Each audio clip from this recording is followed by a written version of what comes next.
जय झूलेलाल, बेड़ा ई पार सदाई शाहूकार। ॾाढी ख़ुशीअ जो, ॾाढी प्रसन्नता जो विषय आहे।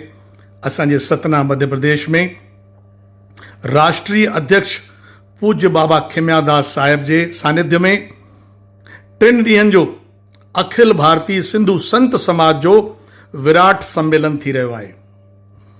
इहो सम्मेलन 17, 18, 19 सितंबर जो पूज्य बाबा खिमयादास साहिब जे दरबार खेरमाई रोड में संपन्न थींदो ऐं अॼु यानी 17 तारीख़ जो शाम 4 बजे पुष्करणी पार्क गुप्ता पैलेस मां संत समाज जी शोभा यात्रा निकिरंदी।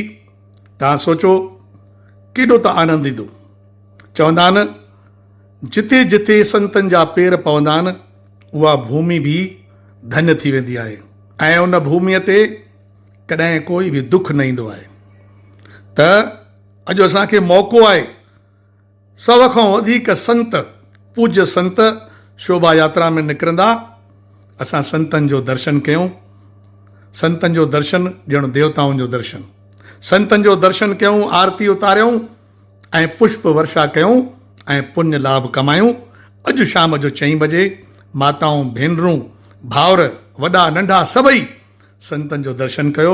शोभा यात्रा में असां शामिल थियूं। जय झूलेलाल, बेड़ा ई पार सदाई शाहूकार।